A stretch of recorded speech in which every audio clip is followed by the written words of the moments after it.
should you take a break from romance and just focus on what is important? You know what they say? They say life is for the living. So while all these great things are happening and people are dying and being born and all those things, romance is for the living. And romance is a huge part of the art or act of living. The saying is life is for the living. Now, you've changed it to romance is for the living. Yeah, so if life is for the living, romance is a huge part of life that is for the living. So yes, people are dying and being born, but life still continues. And as long as there's life, there must be romance if you're married.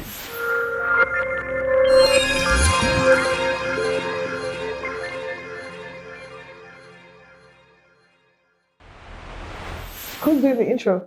You look colorful. So that's the intro. Hey guys, welcome to another episode of Transparent, where we do a deep dive into the nitty-gritty of what makes a wonderful relationship.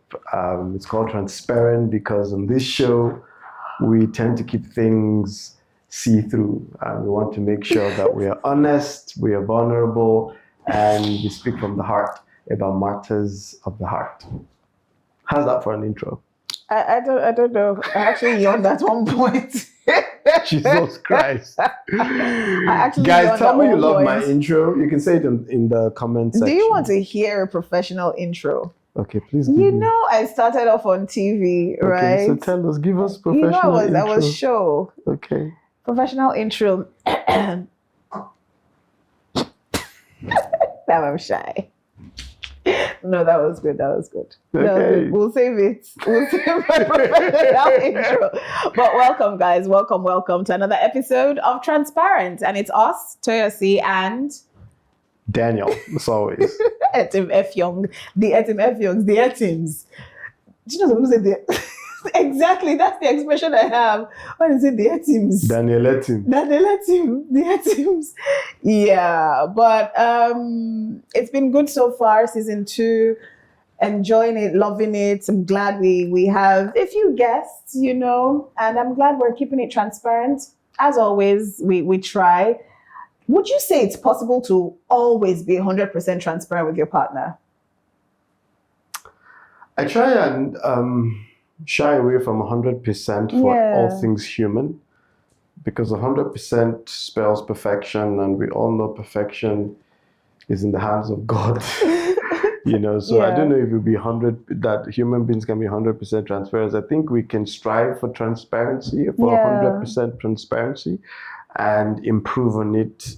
What I think we encourage is to improve on your transparency. Every day is an opportunity to be more and more transparent with your partner. Yeah, absolutely. And today we're talking about keeping the spark alive after major life changes. I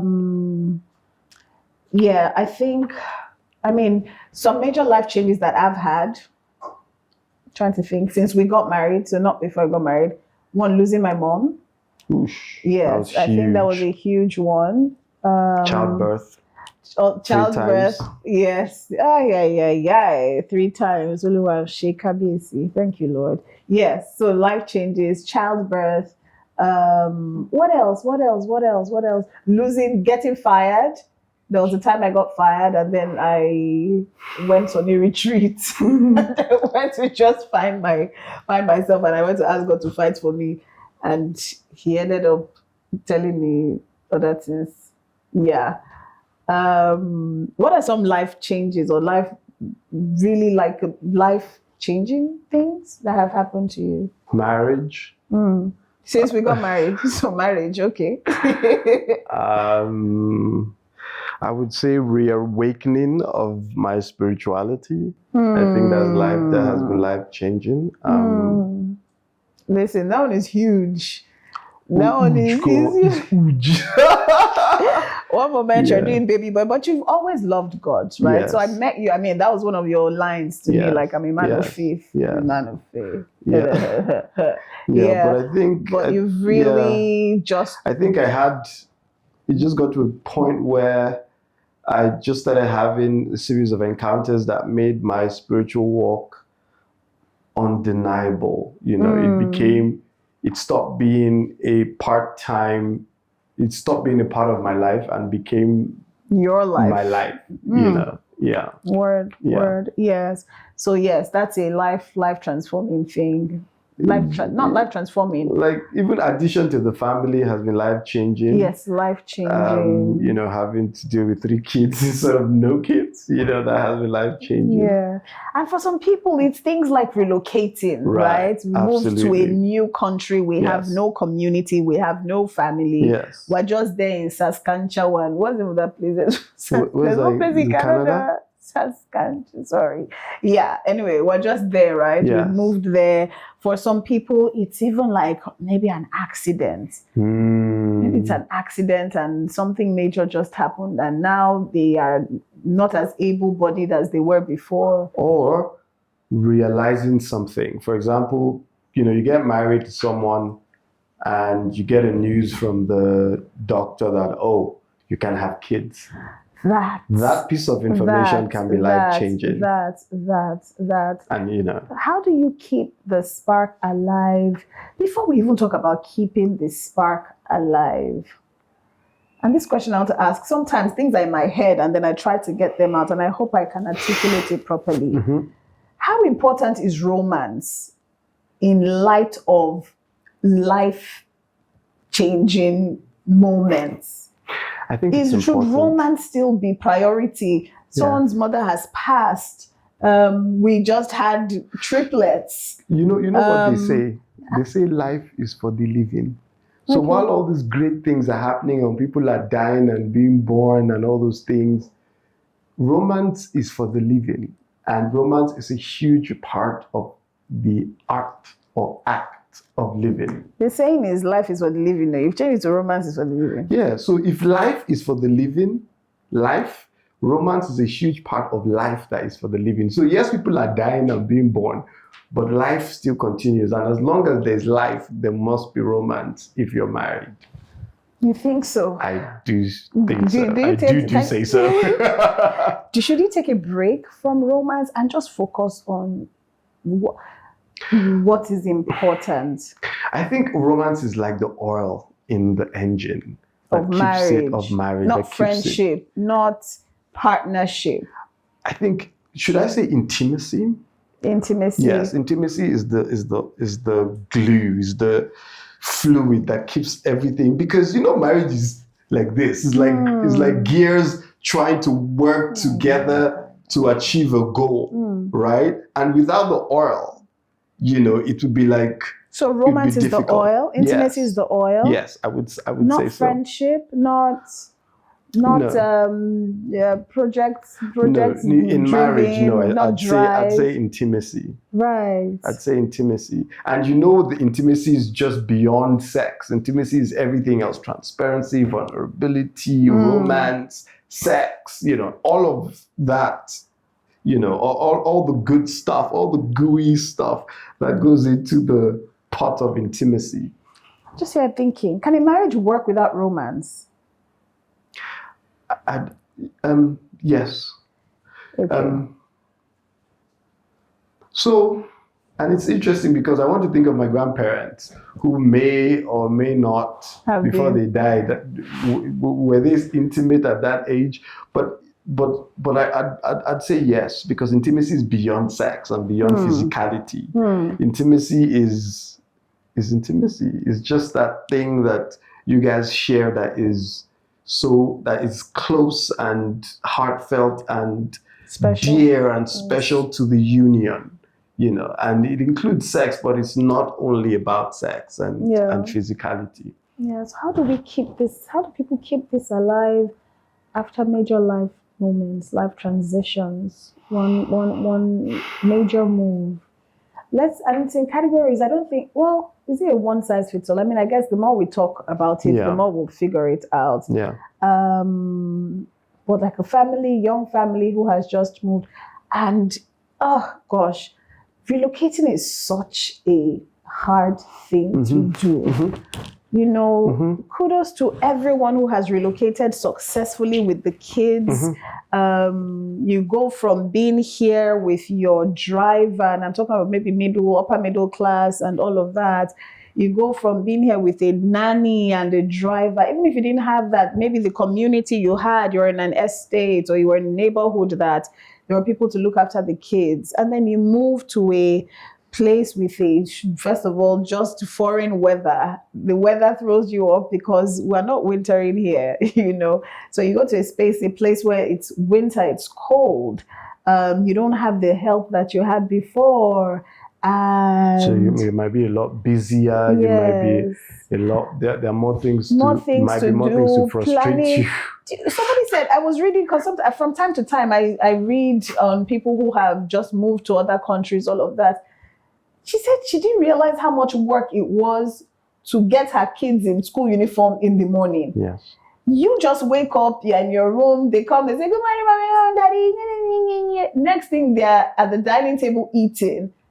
That period between when they woke up and the dining table, the wrestling that occurs in that period. And it makes us wonder how caregivers do it, right? Like a caregiver can get ready 3 toddlers at the same time, like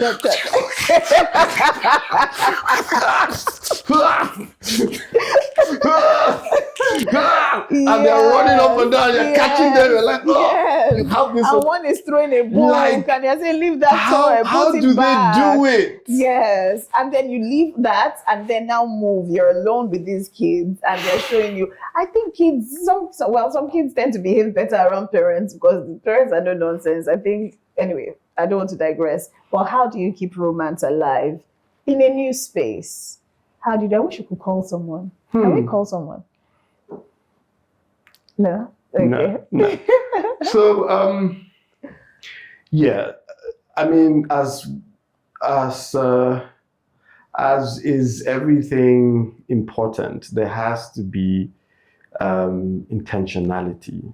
You know, you have to be deliberate about it. It's not just something that you want to just wing, especially when there has been a major life change. You have to come to a place where you're like, okay, I need to take deliberate steps to ensure that the intimacy is intact, the romance is intact, and is not affected.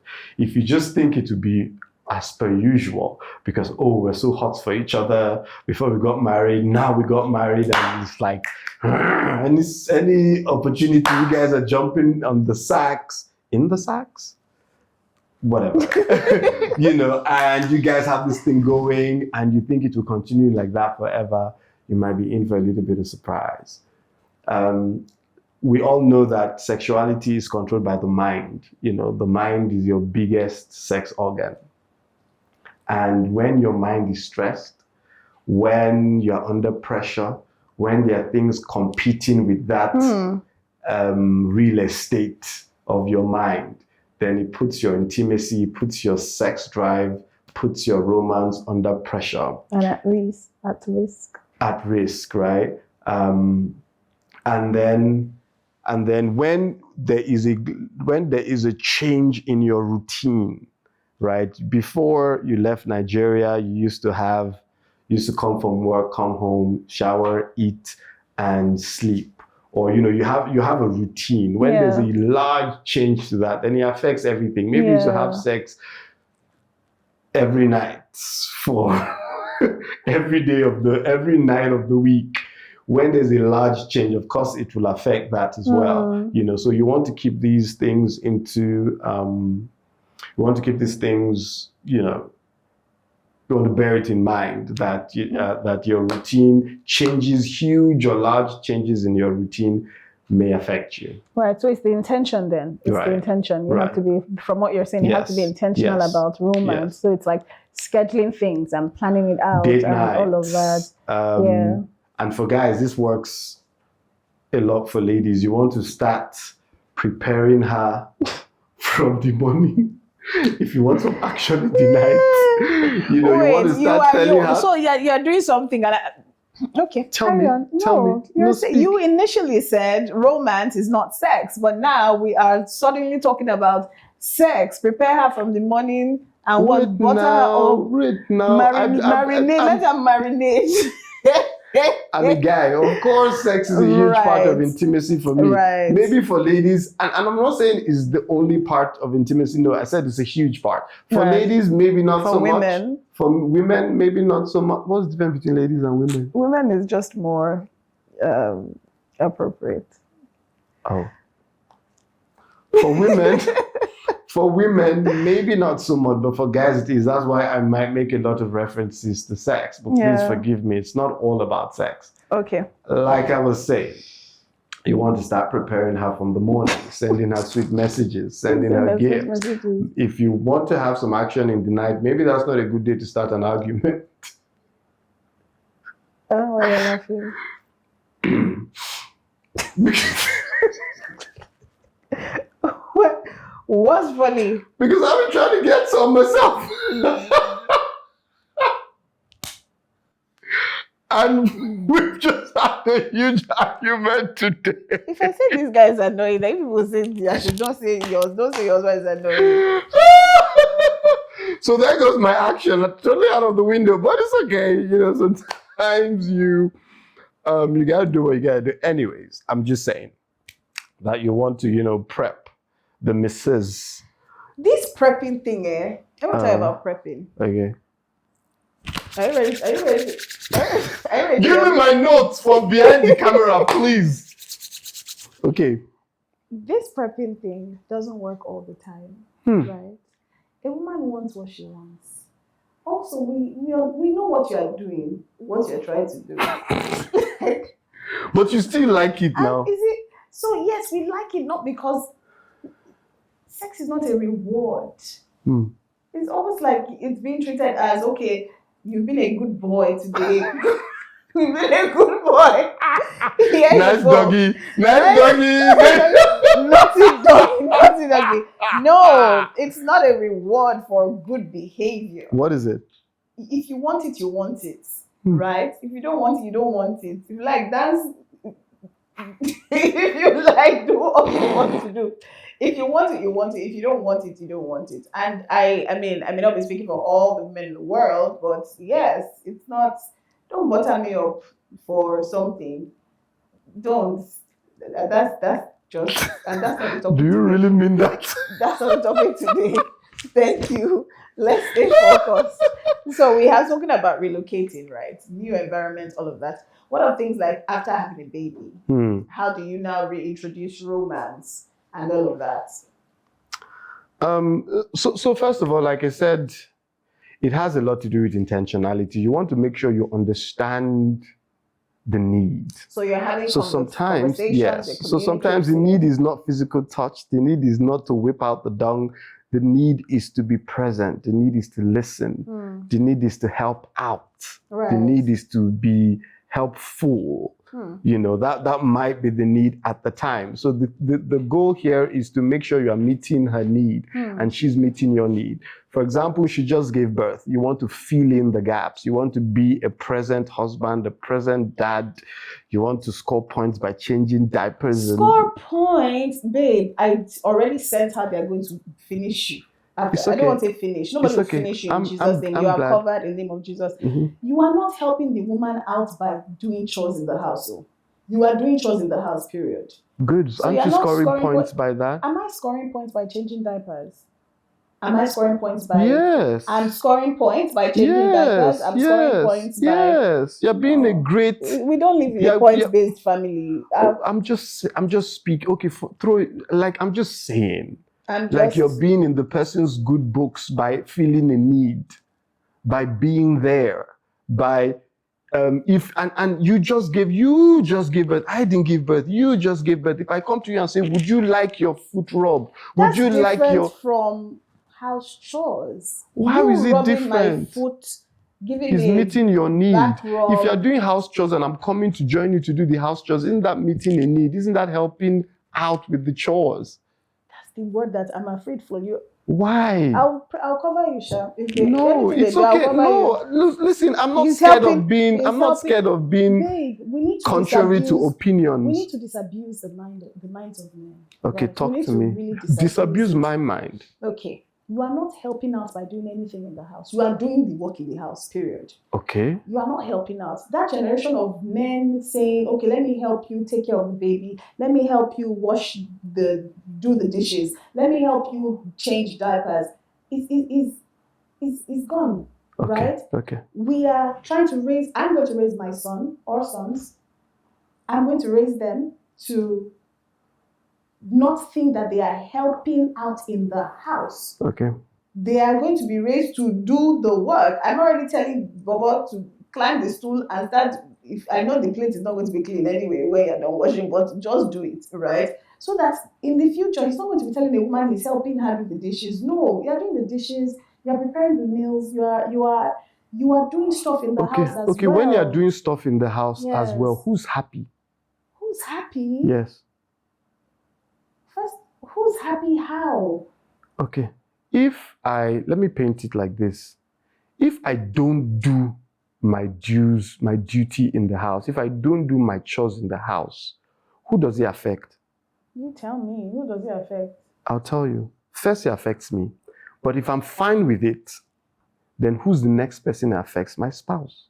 Because the house is unkempt, or the house is dirty, or your spouse will be forced to do extra work because you are not doing it, right? So if, for example, we have 50 dirty dishes, and if I had done it with my spouse, we'd have 25 dirty dishes to wash. If I don't do my part, she will have 50. Or we will have 50 dirty dishes. If she doesn't do it, you would also have 50 dirty dishes. Yes, and I'll be unhappy. Okay. Because I'm doing more work. So if she does it, she scores points with me because she's helping me out. If I do it, I'm scoring more points with her because I'm helping her out. So when you say helping, okay, now you've added a different element to it. But when you say you are helping somebody else, it means that you are saying that the person is responsible for that. Not necessarily. And we kind of had this conversation in season 1, right? So we're talking about the baby. Yeah, but not necessarily. Because I'm helping out doesn't mean someone else is responsible. It means the person is doing it at the time and you're joining to do it. I'll take, for example, if you're doing it, then who's helping who? Nobody. You're not helping out now. You're just doing something else. Okay. It's not like you're sitting idle and crossing your leg and you're saying, she's doing the dishes. That some people sit and are idle and expecting the other gender to do the dishes. And then it's statements like, okay, let me help you, that cause problems. Because the woman automatically is responsible for the cleanliness of the house, the cleanliness of the kids. But those are roles that people take, and there's nothing wrong with that. Actually, they talk about roles in season 1. If people have said, you know what, I'm responsible for dishes, I'm responsible for cooking, I'm responsible for cleaning, I'm responsible for the kids. If that's your arrangement in the house, there's nothing wrong with that. Okay. And now, if you've taken up that responsibility and I choose to come help out with responsibility that you've taken on, absolutely nothing wrong with that. You score points for that. Okay. I don't agree with a few things, but okay. Okay. Do you want to talk about what you don't agree with? So is that thing of helping out? We really need to address it. And it would be nice to hear you say a man is not helping a woman out by doing certain things in the house, right? You're not helping out. You are doing it together. Okay. But there has been that mindset of a woman is supposed to do X, Y, Z, and if a man does it, then he's helping out, right? And I used to think like that as well. I mean, I'm thinking very differently now. If a child is hungry, not a baby now that needs to be breastfed or anything. If a child is hungry, in most homes, it's usually, go and meet mommy. Do you understand? And then it almost sounds like if daddy helps, daddy is helping. I understand what you're saying. I said if daddy helps, yeah, right? So I understand what you're saying. That disabusing that and mindset. Yes, and I think if daddy feeds the child, then daddy is helping. Is what it feels like. I understand what you're saying, but I think it's coming from a place where you are trying to fight a mindset in your mind, right? I think you're fighting a I'm mindset. unlearning. You're unlearning and something, yes. And Yes, learning. yes. But there's certain nothing things wrong. as it pertains to just taking care of a home. Yeah, but helping out someone else's chore or someone else's work is not a dirty word. Once you have taken up a responsibility, once you have said, I'm doing something, if someone helps you in that thing that you're doing, it doesn't make the So you're saying person... it's not the person's responsibility? No, but you've taken it up. You've taken a task upon yourself to do. If you're not doing anything, then it's fine. Someone else will do it. You can hire someone to do it. Your spouse can do it. But once you've taken it up to do, then someone can help you with that task if it's a lot, or even if it's not a lot. Once they are helping out, then they are relieving you of stress. Okay. All right. Let's go back to keeping romance alive now. After a baby, when a baby comes to the home, I think instead of trying to score points like we started off with, is understanding what the woman needs, which you touched on, right? How can I make her feel better? How can I make her feel like herself again? The person who wanted to be in bed with me, the person who wanted to have a good time with me, the person who wanted to go out, the person who wanted to just have me around. Like, how can I get her back to herself? And is there even a getting her back to herself, you know? So I would say for that, in terms of just childbirth, when there's a new human in the house, a lot of times the attention goes towards the baby. Oh, is baby fine? Is baby okay? Has baby eaten? Has baby diaper been changed? Very few people remember to check on the mom. Like, is mom fine? Has mom eaten? Does mom need a massage? Does mom need to take a walk? Does mom need fresh air? Sort of thing. So I think the attention should be on that. Just getting the woman back to how she, maybe not exactly how she used to feel, but getting her to a point where she feels like herself again, because you lose a bit of yourself. You've seen the story of the flamingo, right? Like how flamingos lose their pink when they have babies. So a lot of women lose their pink after having babies, and so it's just helping them get their pink back. So does that help intimacy? Does that help intimacy? Absolutely. So a happy woman is the person you married, right? She's at peace, she's centered, she's not stressed, she doesn't feel like she's doing everything all alone, she doesn't feel like she has to handle this whole situation and the entire situation alone, and then just give her time. It's interesting to me when men are in a hurry to get women to heal after childbirth. Like, my body went through the stress. Your body didn't go through as much stress. My body went through the stress. And it'd be nice for you to respect that. Yeah. Okay, that's about death.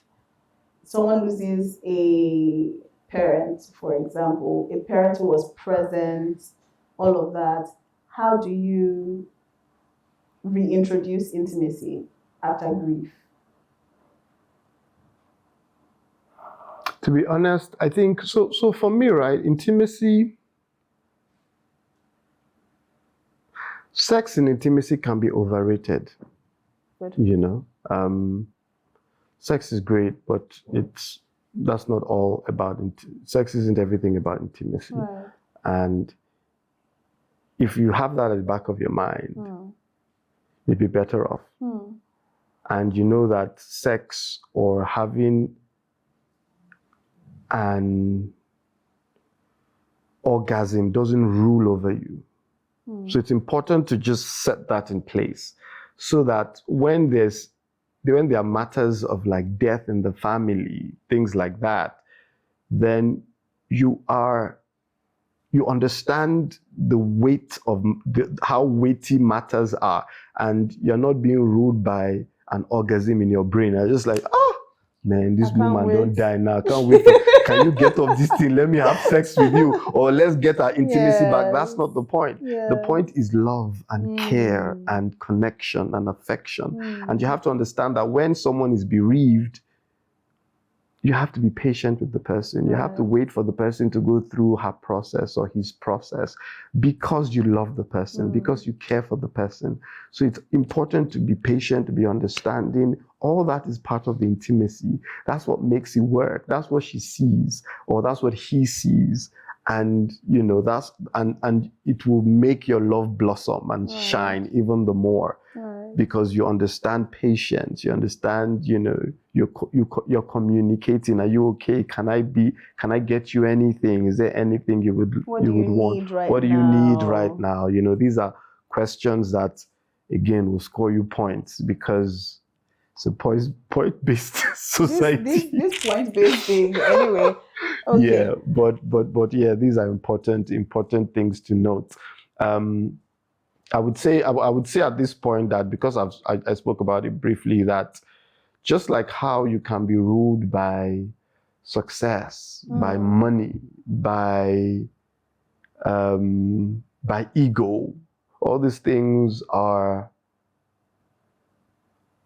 false gods that you can put at the center of your life and make your life revolve around it. Yes. It's an idol. It's the same way sex can be an idol to you. And I say this to address lots of young men out there that, and I was there once. For me, growing up or being a young guy, it was all about, you have to smash. You have to, the girl has to see a certain way. You have to keep your count. You have to, you did smash. You did smash. You're a fake guy.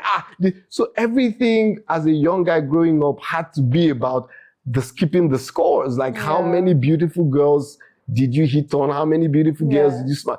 It was just, and it's such a tragedy that many young people are ruled. Some young people are ruled by that mindset. Right. That it's just, and the thing is, when you grow up, sometimes it shifts to other things. Sometimes it doesn't. You can be a 50-year-old man, 60-year-old man being ruled by the number of ladies you sleep with. That's like the best thing about your life. And you're talking about people in joints and in meetings, and all you're thinking about is, I slept with that girl, I crossed, you see that, I've slept with her, I've slept. Like, how can your life be about that? Right. There are a lot more important things to life than the number of people you've slept with, And not even life. There are a lot more important things to intimacy. Yes. Absolutely. So I think it's having that understanding that intimacy is beyond sex, which we have. So when we're even talking about romance, keeping romance alive, it's not keeping sex alive. It's keeping romance alive. So understanding love languages as well. Because this love languages issue is a thing. To you, you're rubbing feet, you're doing all of that. Meanwhile, the guy just wants gifts. Do you understand? But the guy just wants to be served. The guy just wants to be served. My Lord and Savior, Jesus Effiong. Do you understand? And you are there saying, do you want a massage or physical touch? You are doing all of that, rubbing the feet, rubbing the hands, and the guy is looking like, and to you, maybe that's because that's your love language. And so once he gives you a back rub or he gives you a foot rub, or he gives some people his money. Yes, I've given her money now. Haven't I given you money? Yes. So once he does that to you, you are fine. Right? So you assume that once you do that to him, he'll also be fine. But no, he's not fine because he has a different love language. Beautiful. So those love languages again. And it's interesting how, man, and the love languages will dictate your intimacy, like how you can be intimate with your partner. Can I finish, please? The love languages, and I was going to say something that, first of all, how one human can get the ideology and just download it and then it works. Again, sometimes, I spend a lot of time in my head. So this Dr. Gary Chapman, who came up with the 5 love languages, what was he thinking? I need to read that book again. But okay, back to what we were talking about. Romance is not sex, right?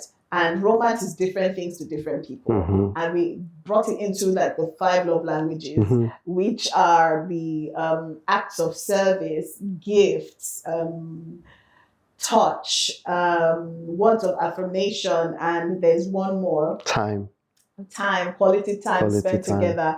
And so it's understanding what your partner's love language is.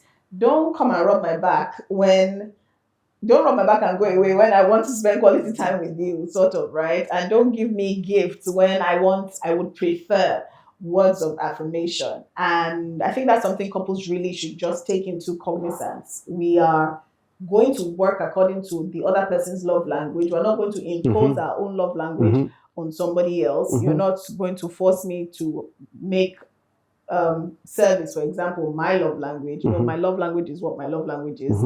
Your love language is what your love language is. So in talking about romance and reintroducing romance after a certain life-changing moment, the focus should be on speaking your partner's love language. Absolutely. What I think. Absolutely. And it's so precious because it makes loving and intimacy and romance so selfless. Yes. So it's not about, you're not focusing it on yourself. It's outward. So you understand what the other person needs and you're meeting the person's need and hoping and praying that the person meets your need. So it's very outward rather than inward, which makes it Let us great. play a quick game. Okay. Love language. We're going to ask each other questions and you decide if it's aw or meh. Okay. Aw being it's super romantic and meh being like not romantic. Okay. I canceled out my entire day to spend time. I find out from your EA, your schedule, and on your free day, I cancel out my entire appointments and make my day free so I can spend it with you. Or meh. Spend the whole day with me? Yeah. What if I want to do my nails? I go to the nail salon with you. No, but that's aww. Oh, really? Yeah. Okay. Your turn. I overhear you talk about something you're trying to get, of course, and then I buy it for you as a gift. Meh. Really? Yeah. You want to get it yourself? Like, I don't see gifting as like, I understand the gesture, and I see, but for me, it's not, it won't get a for me. Are you serious? I'm telling you. Okay, your turn. You're broke and I send you money. I send you, I just give you chan. I get your account, I make your account go chan. I need microphone for this.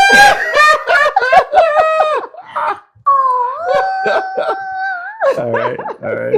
Yeah. Cool, your turn. I show up on set to surprise you.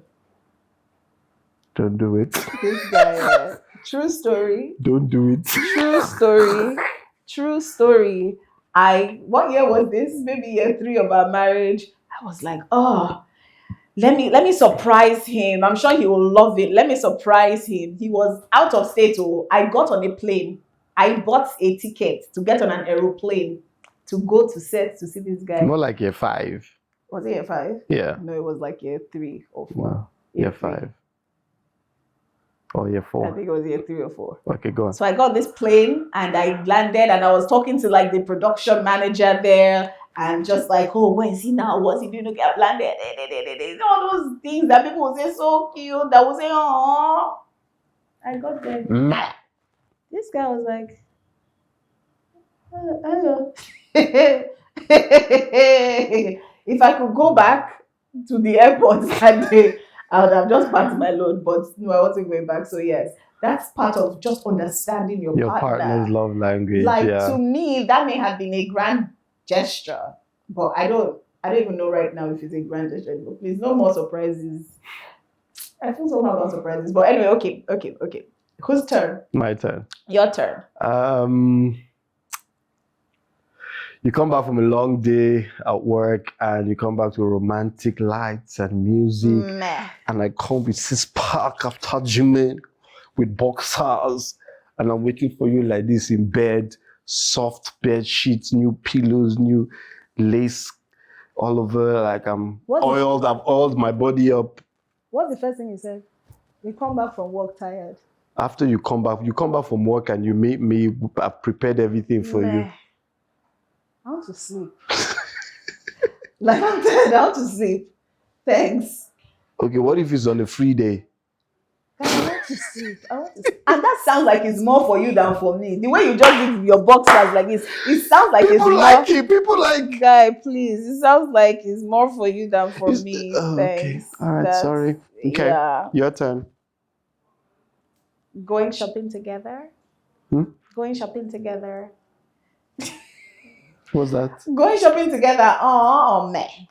Can you say some of my actual love languages? Let me say because it feels like everything you've said is meh. No, that's not true. You said to one. Which one? I don't remember. I've not said to anything. Okay. And we're asking each other now. Oh yeah, ask now. Going shopping together. Meh.